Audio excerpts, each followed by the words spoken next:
Bikepacking the Tour Divide has been on my bucket list for some time now, the ultimate bikepacking adventure, and I'm sure it's on the list of many other adventure seekers out there, those looking to push their personal potential and just see how much they can accomplish. It's an annual off-road ride traversing the length of the Rocky Mountains from Banff, Canada, all the way to the Mexican border, and riders race the entire 2,745 miles of the Great Divide mountain biking route. Although the route itself is fascinating and the people who ride these races as well, one thing seems to spark the curiosity of people interested in taking on such events, and it's the bikes. And that's what I'm going to get into in this video. But before we get into it, let me give you a bit of a background story. I've made the mistake in the past riding my stock Kona Sutra LTD 2020 model on the Vic Divide, which is an Australian bikepacking event that runs from Melbourne to Albury around 500 kilometres.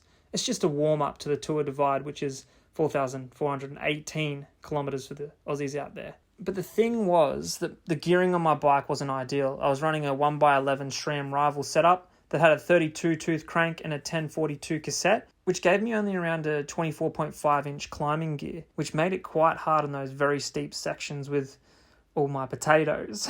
But the thing I'm trying to get at is it's ideal to have the perfect setup for such events, especially if you're wanting to win, but then also if you're wanting to finish as well, because that's half the battle. You just ultimately want to make sure that you have the right bike that is going to be capable enough to get you over the finish line and be as comfortable as possible. And also, speaking of comfort, amongst all the riders of the Tour Divide, 77% used aero bars. Less for the aerodynamics and extra efficiency, but more so for comfort, offering more hand positions and the ability to stretch out. But one issue that I've always run into with aero bars for bikepacking is how much stretching actually happens, resulting in discomfort. And I just never end up spending that much time in the aero bars while riding anyway, because I just have really poor posture in that position and it hurts my back. But today's sponsor has the perfect solution to aero bar comfort. I've been testing out the Fred bars and I use my aero bars all the time now.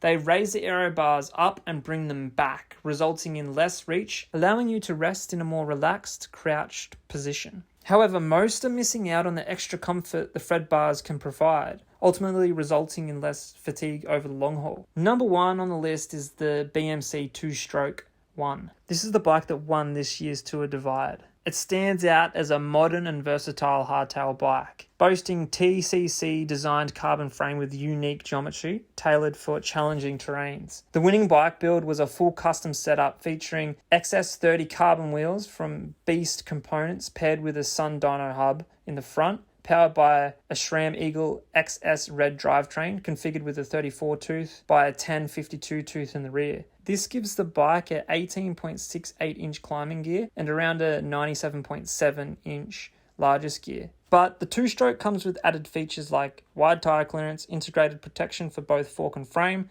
and internal cable routing to enhance its design. Moreover, it's also ready for a dropper post if needed. A progressive, compliant, and confidence-inspiring fast hardtail with radical geometry for steep and loose terrain, priced at around $5,800 with a weight of around 9.5 kilograms. Next is the Trek Pro Caliper SL. This bike has drop bars with 100mm of front suspension, with this fork designed to keep you fast and smooth over roots and rocks during your most demanding mountain bike rides. This upgraded fork gives you a remote lockout, which means you can lock out the suspension while keeping your hands on the bars. The fork comes with a more plush spring and allows for more control over the roughest stuff. More than just a bike for single trail riding, it's perfect for those who put in long miles on trails and are looking for the speed and efficiency of the lightweight of a carbon cross-country bike. The ISO speed decoupler and carbon frame make it ride smoother than any other hardtail, reducing the trail chatter on your body. The straight shot down tube helps add extra stiffness and responsive handling without added weight, along with the knock block headset,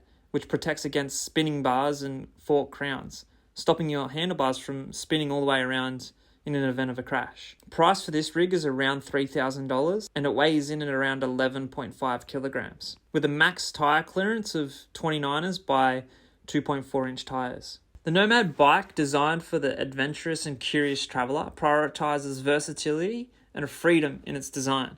The frame, weighing in at just over a kilogram, is priced at around £1,500, while the combined frame fork combo comes in around $18.80. The main allure of the Nomad is its adaptability. Whether you're navigating wet grounds, mountains, or sandy terrains, it can adjust accordingly. Its cross-country type geometry promotes control and agility, especially evident when equipped with the 110mm fork and 35mm rims, ideal for sandy conditions.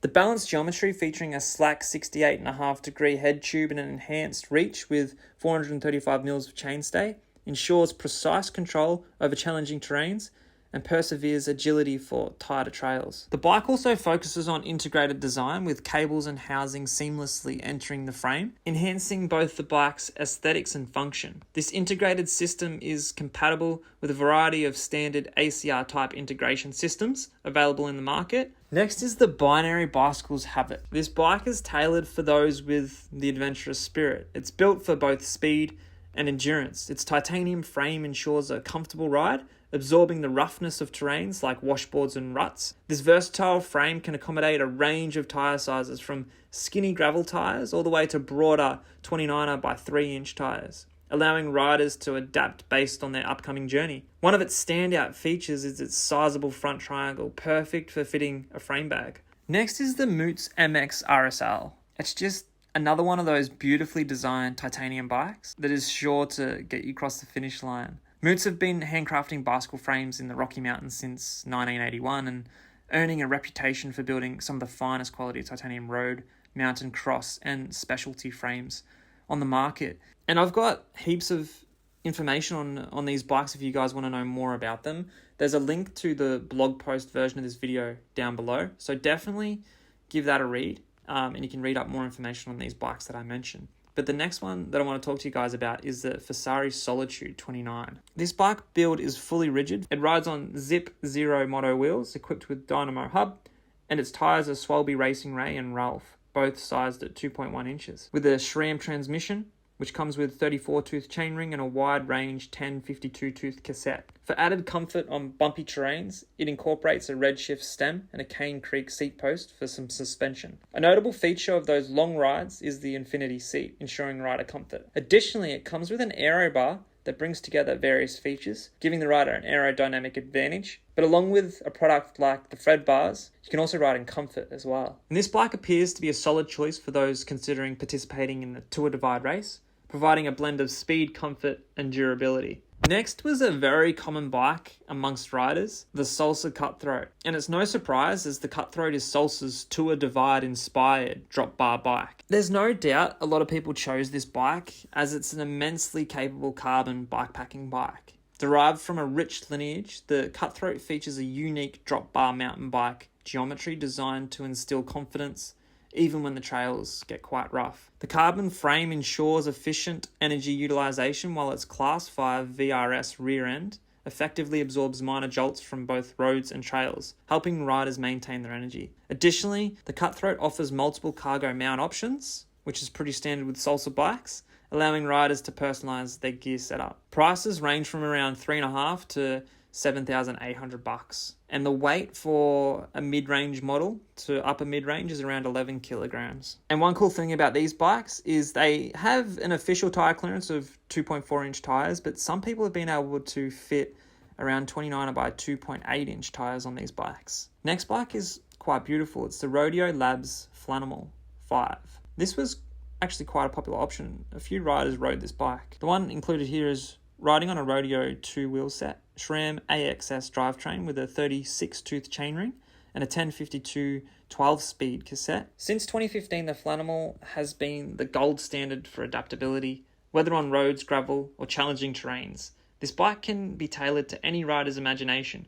A production steel and carbon gravel adventure bike that has all you could possibly need. It can be blisteringly fast on the pavement with skinny slick tyres. It can be smooth and efficient and competitive on gravel. And it's also considered the perfect choice for a bikepacking racing rig, as it won the Tour Divide in 2021. You can tailor your Flanimal to whatever custom finishes and build specs your heart desires. The CNC machine yoked and dropped stay design allows for tyre sizes up to 700C by 50mm or 650B by 2.4 inches. While retaining the strength of steel, a carbon seat tube has been integrated to ensure a balance between durability and weight. Custom buttered and heat-treated Japanese tubing ensures strength and durability, even on the most challenging terrains. And let's be honest, the Japanese know how to make stuff. The frame set for this bike is around $1,500, and it comes in at around 12.5 kilograms. Next is another pretty popular option. A few other riders are riding this bike,